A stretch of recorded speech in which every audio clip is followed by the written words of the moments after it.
তো বন্ধুরা ফাইনালি মায়ের মন্দিরের সামনে এই যে পুরো পুরো বিল্ডিংটা দেখেছো, এটা কিন্তু মায়ের।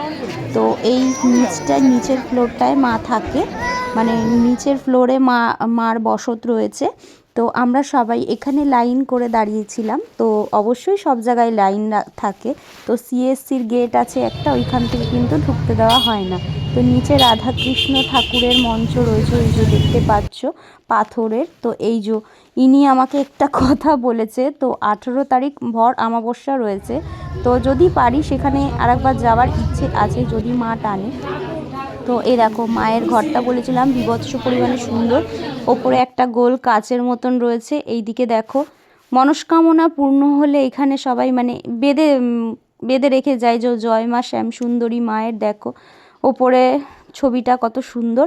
এই যে ঘরটা, এইখান থেকে না একদমই লাইনটা ছাড়ছিল না, অনেক টাইম লেগেছিল এখান থেকে লাইনটা ছাড়তে। অনেকক্ষণ আমরা 3 ঘন্টা 4 ঘন্টা ধরে লাইনে দাঁড়িয়ে রয়েছি। ফাইনালি ভেতরে দেখো ঢুকতেই এরম বাবার মানে মন্দির রয়েছে, এই যে বাঁদিকে মন্দিরটা রয়েছে, আর আমরা সবাই এখানে দাঁড়িয়ে রয়েছি। তো ফাইনালি এইদিকে দেখো লাইনে দাঁড়িয়ে রয়েছি। তো লাইনে প্রচুর ভেতরটায় অনেক টাইম লেগেছিল। তো কি সুন্দর দেখো এই যে। তো তোমাদেরকে দর্শন করিয়ে দিলাম ফাইনালি মায়ের। আমার ভাই যখন না পুজো দিতে এসেছিলো তখন এই জায়গাটা এত ভাইরাল ছিল না, মানে মায়ের দর্শন করব কি সবাই মুখের সামনে এমনভাবে দাঁড়িয়ে আছে, ঠিক মতন দেখো ঠাকুরকেই দেখতে পাচ্ছি না। তো তখন এতটা ভাইরাল ছিল না। তো এখন সবাইকে ভোগ দেওয়া হয়, তখনও হয়তো দিত, আমরা জানতাম না। তো যতজনই আসবে না কেন সবাইকে ভোগ বিতরণ করা হয়। প্লাস তোমরা যে দেবে এই বজরংবলী ঠাকুরটা এটা বাইরে ছিল, বাবানের জন্য খাতা কিনে দিয়েছিলাম ওখান থেকে আসার সময়। তো একটু চানাচুরও কিনে নিয়েছিলাম। তো এইগুলোই কেনা ছিল। তো তোমাদের বলেছিলাম সব কিছু শেয়ার করব।